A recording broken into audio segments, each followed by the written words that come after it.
好像说呢，那种头身早到梦老脚呢，这lúc nó thì cũng chung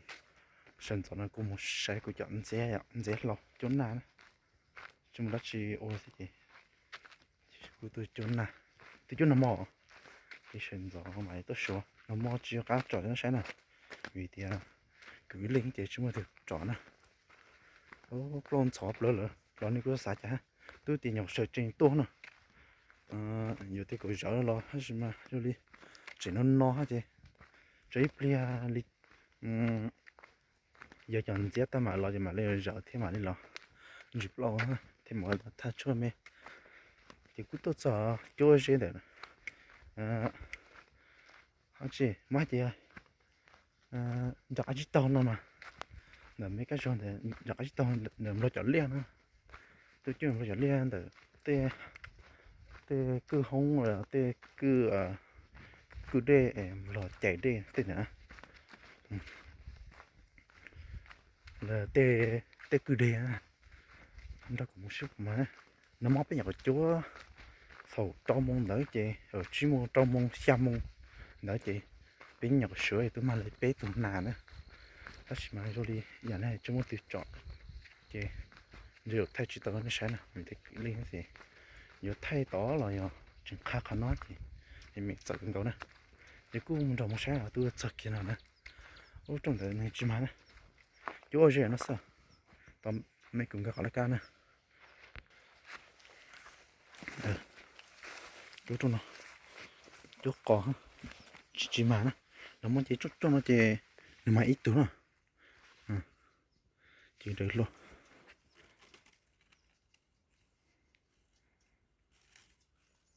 biết gì tiếng gai gì thành câu nào đó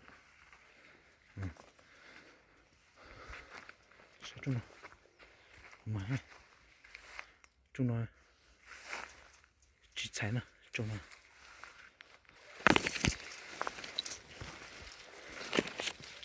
ô chúng nó chỉ mà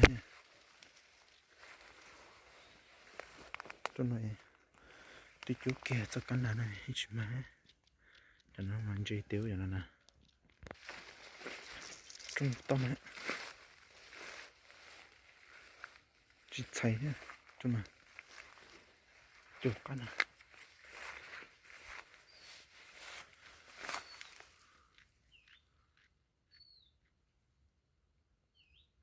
ô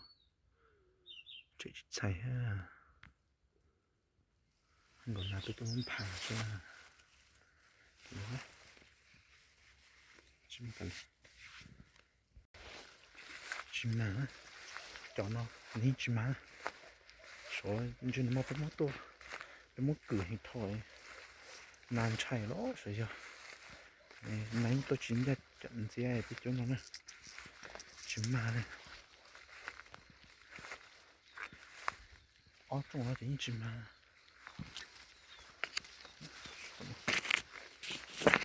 tôi cho suối không được đâu cho suối bún nồi thở đây một sọ biết trong đây cũng muốn đấy sai sẽ còn mái cháo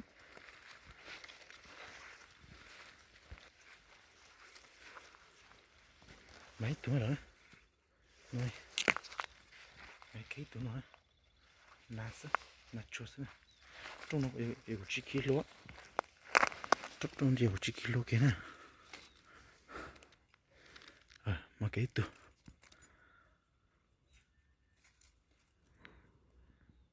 từ một nà chọn xe cái gan nó sẽ một số trong mà nó mà trong ấy cũng có chỗ này cho cái nào chứ to nữa mà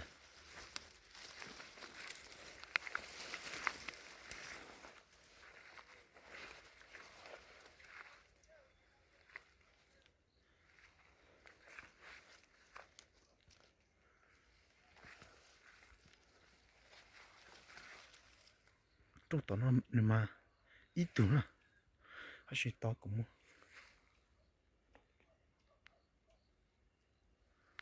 chỗ tao nó mấy tuổi gì tao chỉ chuyện nhất chúng nó tao nó hết cũng mỗi chọn chết trên nó nè mà một số chỗ nó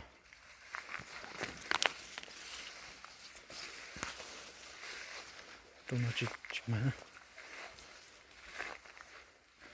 chỗ nó chỗ kia nó chắc chắn là hay là chỉ nọ nó sẽ chỗ nó sẽ lo mẹ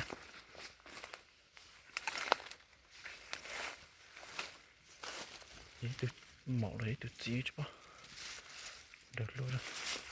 là cái tôi nói tôi này là tôi chỉ tê tao ok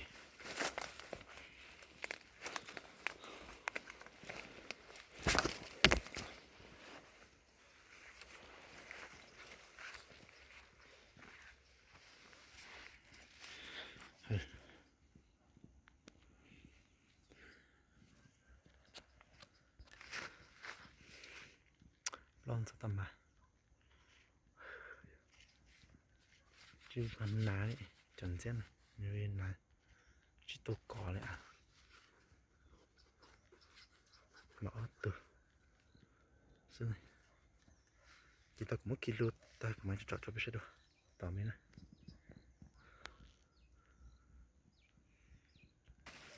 một suối à ốp biết đâu này chỉ mà đấy à ốp biết đâu à trong thì nằm thì nhưng mà ít từ chỉ thay nán lót trở theo rồi nó trong nó chỉ để trong nó sinh tồn nó chỉ mà là chỉ có đấy rồi chả đi chỉ mà nó tiếng nó cắn là đu là đu tiếng nó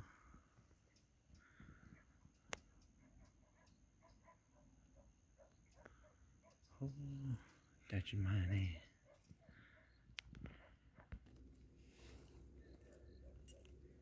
chỉ mà này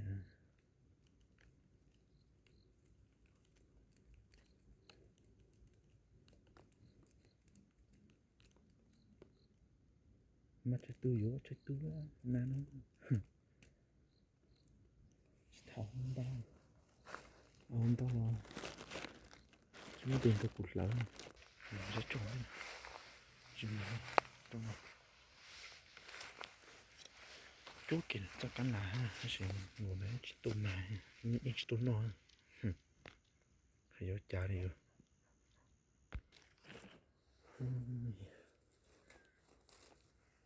tôm nó gì ui xài rung giờ nó tôi gì mà kia但是那chỉ tôm nó thì chỉ mà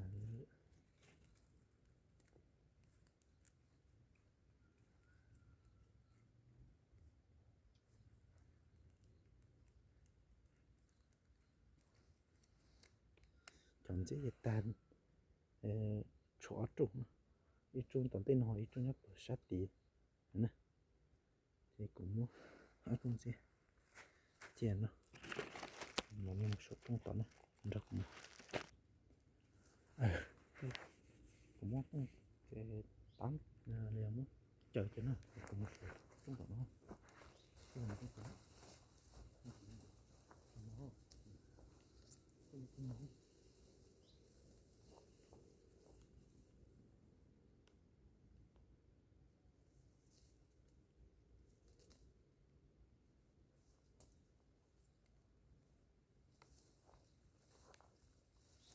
cái kia là gì sao cái kia chỉ một lần rồi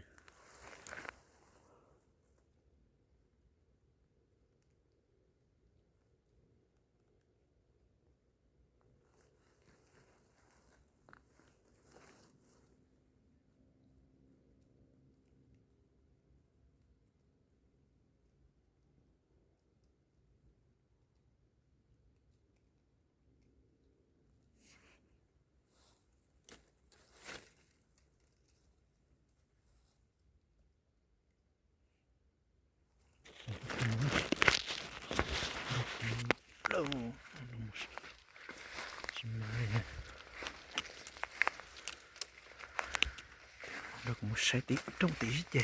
ta chỉ biết một trẻ được một trẻ một lợn nè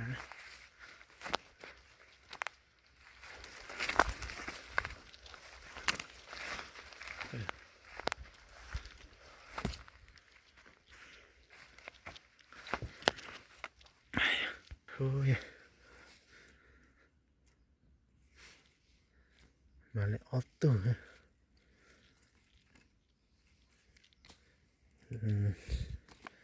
dạ được hay dù tôi trốn nào thế nhưng mình trốn chè mà giờ khả năng của tôi là hay nè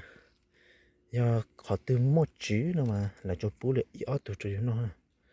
bây giờ họ từ chỉ một chữ nữa mà trốn to chỉ gì mình đâu nữa xí mày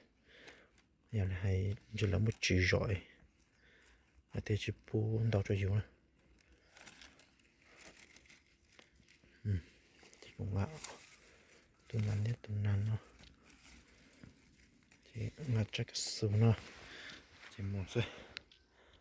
chọn sẽ lo mẹ nó ha giờ tao chuẩn这些最终呢6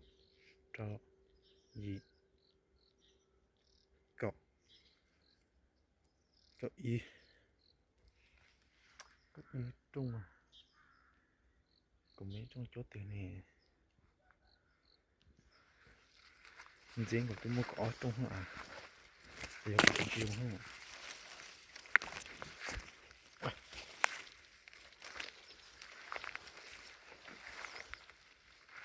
một bỏ à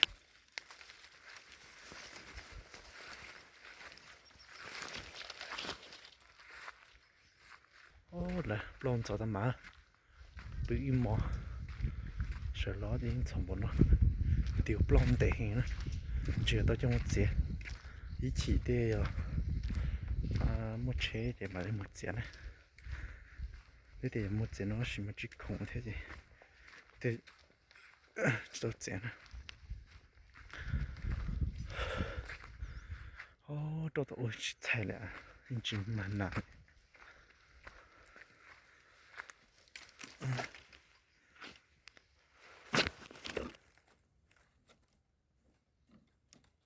nó plugไป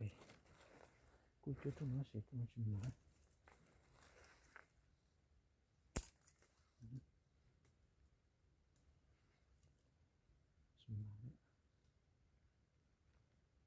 nhìn chỉ mong là cứng quá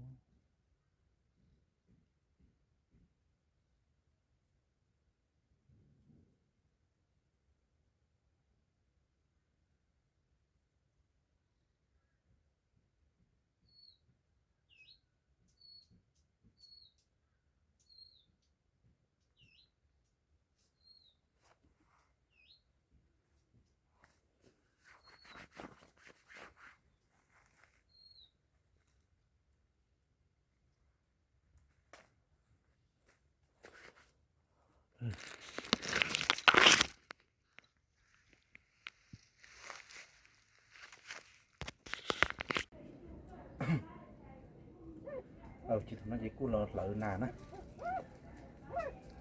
tiêu vào ta chỉ nó chạy ta thì mấy lợn nó sẽ tao nó lợn nà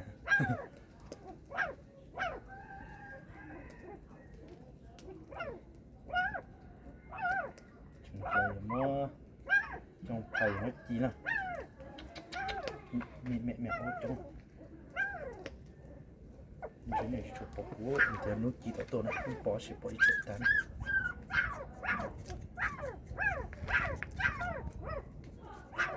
ốc ốc quá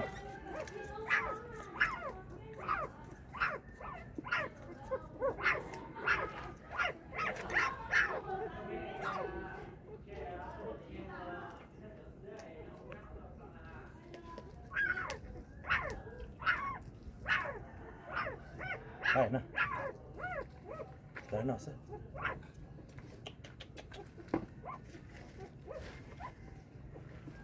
chút tụng